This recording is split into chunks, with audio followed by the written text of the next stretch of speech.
2017, the MT09 was updated with fully adjustable suspension, traction control, ABS, sleeper clutch, LED headlights, and new styling. Welcome to another bike review. And dahil marami nagre-request, ito na, reviewin na natin siya, ang Yamaha MT09. And syempre kasama natin yung owner na si Kaya. Meron siyang Akrapovic full carbon racing full system, OEM engine guard, OEM radiator side cover, radiator guard, RNG frame sliders, stump grip, tank grips, and RNG tank pad. And naka LED na siya na tail light and brake light. Signal light niya guys, di pa LED. Yung headlight is also LED. Papakita ko naman sa inyo yung gaano siya kataas, ang kanyang seat height. And my height is 5'5". Try natin. Yan. So mababa lang siya oh. Hindi siya sobrang tiptoe. And yung handlebar niya medyo mataas, kaya upright position ka. Ito ang kanyang traction control, mode 1 and 2. And meron siyang riding mode. Ito naka-standard for normal driving. A for full power, B for rain mode or low power.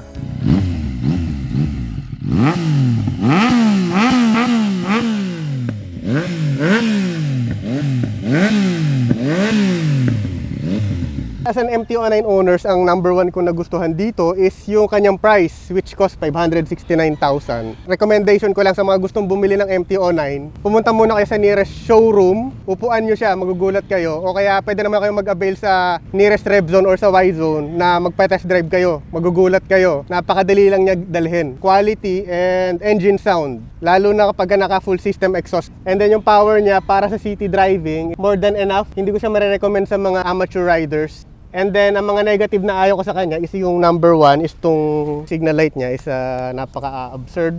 So far, masayang-masaya naman ako sa bike na to. Alright guys, so this is our first ride and first impression of the Yamaha MT09. So let's go. Start. Nakakatawa, lambot ng clutch nito. Para ako underbone dito. Sobrang lambot ng clutch. Ang lambot ng shifter. Parang gusto ko naman ngayon mag MT09. Ganda pala ng MT09.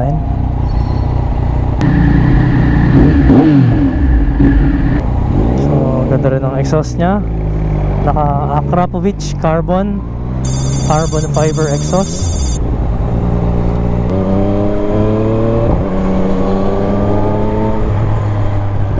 Mas maganda yung shifter niya compared sa dati kong XSR 900. Ito kasi parang mas maiksi yung travel ng shifter niya. Ito mahirap sa MT09 kapag naka A mode ka, twitchy. Kailangan maganda yung throttle control.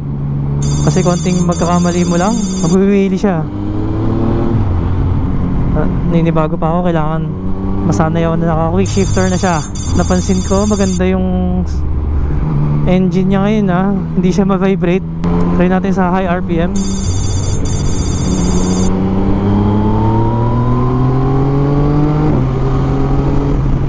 So ang quick shifter niya is only for off shifts. Kaya pag downshift kailangan magka-clutch ka. Tapos pag magda-downshift ka, maganda mag-rev matching, sama mo ng konting blip ng throttle. That means magre-rev ka like this one. Magre-rev ka ng konti, sabay mo sa pagpasok ng gear during downshift para mas smooth yung pasok. Sobrang gaan. Parang ito na yung lightest 900cc na testing ko sa lahat. Ang gaan nakakatawa. Tapos ang baba niya kasi manipis yung seat niya, kaya yung madali lang abutin yung ground. Problema natin ngayon is basang ang kalsada, maambon.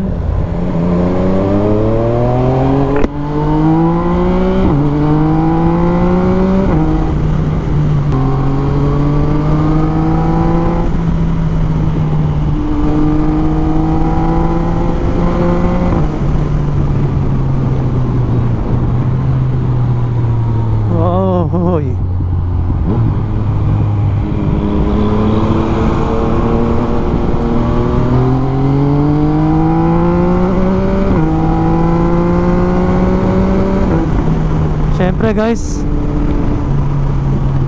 hindi pa rin mawawala ang excitement ng Master of Torque.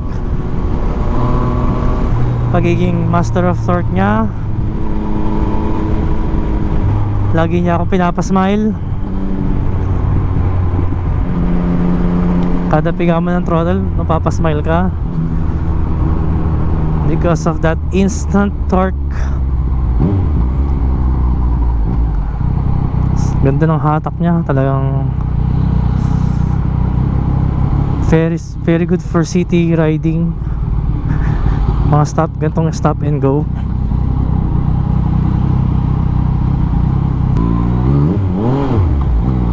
Ay, nakakatakot yung A mode. Pag kamali ka ng piga, parang dapat wag ilagay sa A mode dahil basa ang kalsada. Baguhin natin, standard mode lang tayo. Yan.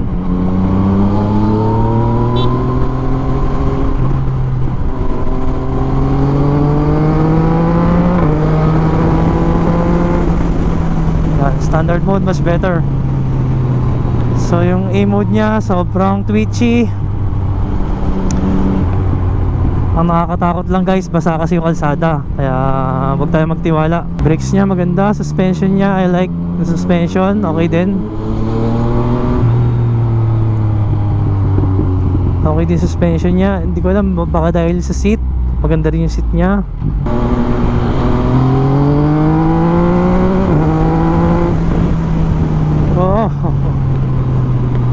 Sarap talaga. Unfortunately, basa yung kalsada, kaya alalain lang natin. Short burst lang tayo. Alalain natin siya.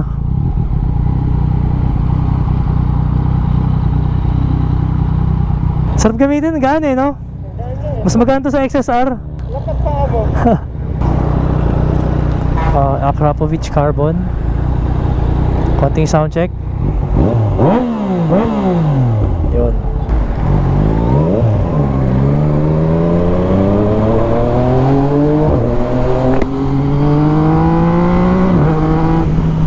Kaya pala ang tuli ng mga kasamahan namin na naka MT09 sa Weekday Warriors.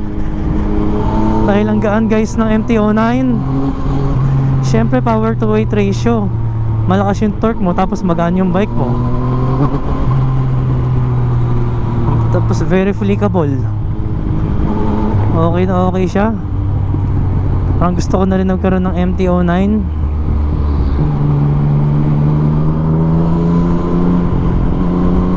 It's upright body position, relax na relax ka. Straight body siya. Yung S1000R ko kasi, it's much sporty. Medyo mas nakayuko ka ng konti, including the CB650R. Ganoon din, medyo nakayuko ka ng konti. Dito talagang upright ka.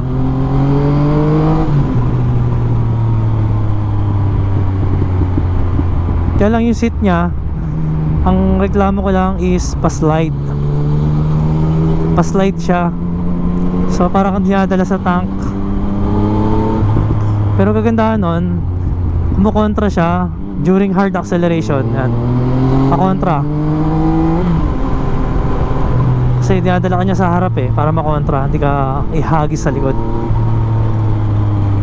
Sorry talaga guys, hindi tayo masyado makabirit ngayon dahil maambon.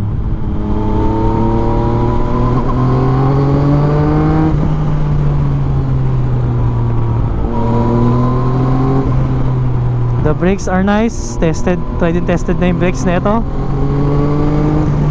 It has the same brakes with the XSR 900. Nung napanood nyo yung video ko na meron biglang nag-U-turn na truck, yun, hinto siya kagad, instant yung bite nya, nakahinto tayo kagad doon.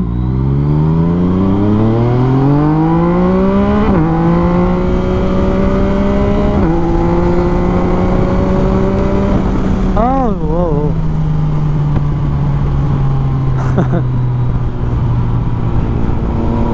Talagang ano to, it's a hooligan bike. Bibigyan ka niya ng madaling wheelie, madali ka makakapag-wheelie, madali ka makakaharabas, makakapagwalwal. Sarap gamitin guys. Highly recommended na naman to. So kung bibili ka ng CB650R, beginner ka, gusto mo ng magaan na bike, mas magaan to sa CB650R. This is only 420 pounds.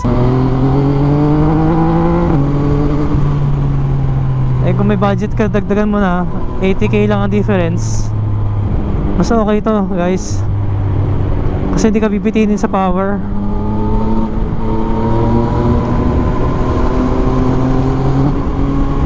And yung inline 3 cylinder nya, tunog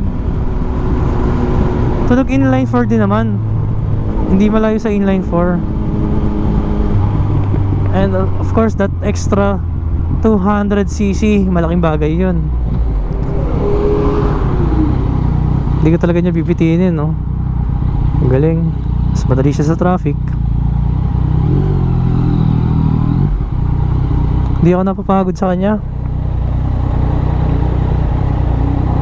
Try natin siya sa matinding traffic. Oh, dali-dali yung isingit-singit. So if you have a budget, gusto mo ng iyong first big bike, okay to, highly recommended to. For the price range, you get an 850cc inline 3,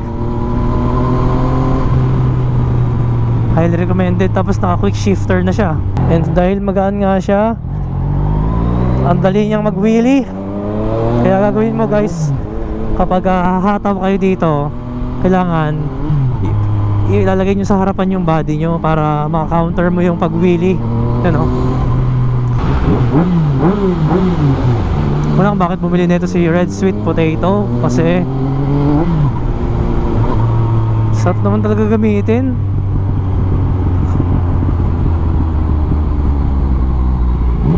Kaya pala ang dami sa amin na naka MT09. Sarap na gamitin. Tapos for the price, sulit na bumili ng sulit na bumili ng brand new nito, kasi konti lang ang difference eh. Mataas ang kanyang resale value.